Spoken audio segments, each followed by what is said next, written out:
বাংলাদেশের ইতিহাসের উজ্জ্বল ব্যক্তিত্ব বেগম খালেদা জিয়ার মৃত্যুতে সরকার কর্তৃক ঘোষিত 3 দিনের শোক দিবস পালন উপলক্ষে এই বাণিজ্য মেলার উদ্বোধন অনুষ্ঠান বাতিল করতে হয়েছে।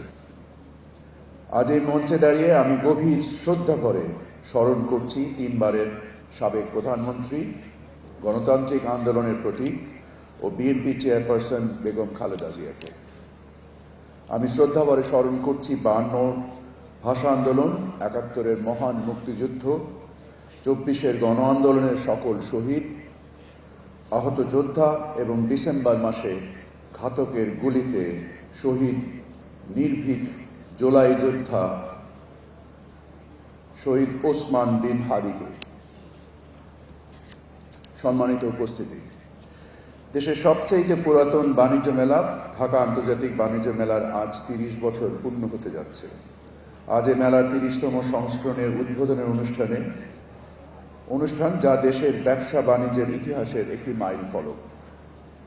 বাণিজ্য মেলা নিছক পণ্যের প্রদর্শনী নয়, এটি বাংলাদেশের নতুন নতুন উদ্যোগ, উদ্ভাবন, বাণিজ্যিক উন্নয়নের প্রদর্শনী।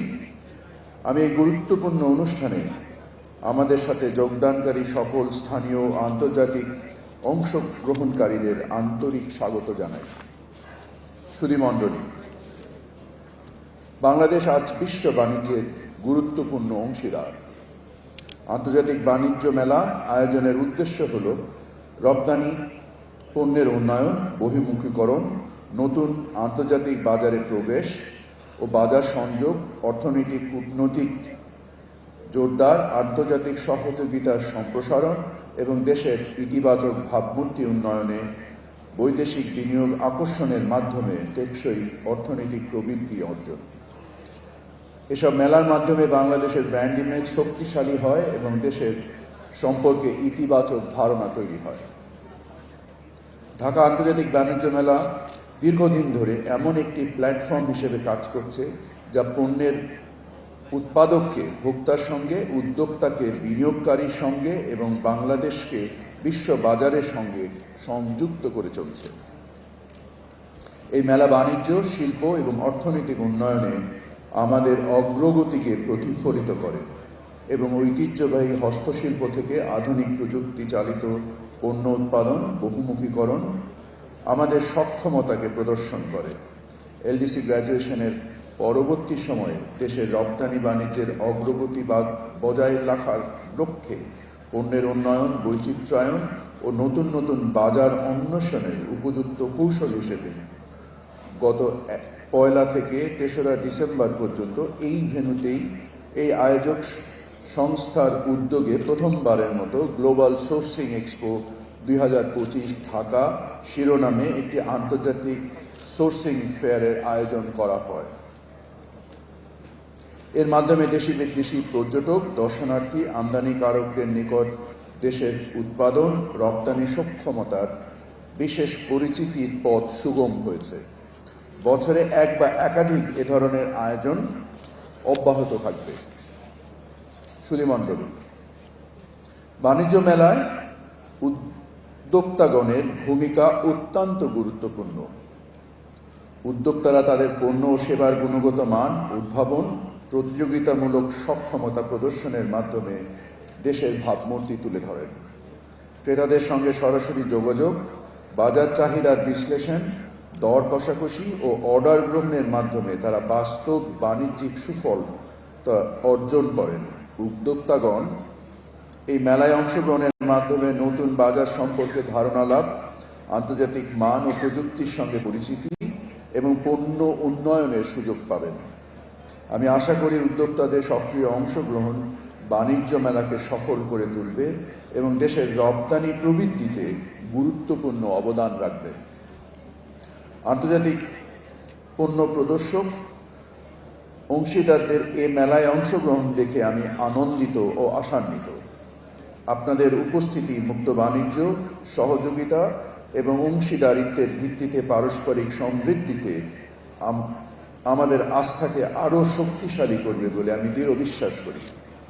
ব্যবসা বান্ধব পরিবেশ তৈরি, স্বচ্ছতা নিশ্চিতকরণ এবং বিশ্বের সকল দেশের সাথে বাণিজ্যিক সুসম্পর্ক জোরদার করতে বাংলাদেশ প্রতিশ্রুতিবদ্ধ। Now I would like to express my gratitude to my foreign friends and delegates, Excellencies, Honorable Ambassadors, distinguished members of foreign missions, esteemed diplomats, ladies and gentlemen, very good morning and a very happy new year to you all. It's a great honor and privilege for me to warmly welcome you all to this international trade fair. Your gracious presence today reflects the strong bondage of friendship, cooperation, mutual respect between Bangladesh and international community. We are deeply grateful to the distinguished ambassadors, representatives of foreign embassies and members of diplomatic corps for joining us and enriching this important occasion. This trade fair is not only a platform for showcasing product and innovations, but also a bridge for strengthening international trade relations, promoting and fostering sustainable partnership. Through such চলেছে এর মধ্যে রপ্তানিতে অবদান ও সম্ভাবনার বিষয় বিবেচনাক্রমে বিভিন্ন পণ্য খাতকে যথাক্রমে সর্বোচ্চ অগ্রাধিকার খাত ও বিশেষ অগ্রাধিকার খাত হিসেবে ঘোষণা করা হয়। এছাড়া রপ্তানি প্রসার ও প্রণোদনামূলক কর্মকাণ্ডকে বেগবান করতে প্রতি বছর একটি পণ্যকে প্রোডাক্ট অফ দ্য ইয়ার হিসেবে ঘোষণা করা হয়। এই প্রক্রিয়ার মাধ্যমে ঘোষিত পণ্যের উৎপাদন বিপণনে উৎসাহিতকরণে প্রয়োজনীয় পদক্ষেপ নেওয়া হয়। এবার পেপার এবং প্যাকেজিং প্রোডাক্টকে 2026 সালের প্রোডাক্ট অফ দ্য ইয়ার হিসেবে ঘোষণা করছি। বাংলাদেশে উৎপাদিত এবং প্রক্রিয়াকৃত পণ্য ও সেবা সামগ্রীকে বহির্বিশ্বে রপ্তানির পথ সুগম করার লক্ষ্যে আয়োজিত 30তম ঢাকা আন্তর্জাতিক মেলার সাথে সম্পৃক্ত বাণিজ্য মন্ত্রণালয় ও রপ্তানি উন্নয়ন ব্যুরোর সকল কর্মকর্তা কর্মচারীগণ এবং মেলার সাথে সংশ্লিষ্ট বিভিন্ন মন্ত্রণালয় সংস্থা বিভাগকে ধন্যবাদ জানাচ্ছি। একই সাথে সুষ্ঠু ব্যবস্থাপনার মাধ্যমে মেলাটিকে সাফল্যমণ্ডিত করার জন্য মেলার এই কাজের সাথে সম্পৃক্ত বিভিন্ন মন্ত্রণালয় সংস্থা ও বিভাগের ঐকান্তিক সহযোগিতা কামনা করছি। আমি ঢাকা আন্তর্জাতিক বাণিজ্য মেলার 30তম সংস্করণের সাফল্য কামনা করে এবং সবাইকে আবারও ধন্যবাদ জানিয়ে এখানেই আমার বক্তব্য শেষ করছি।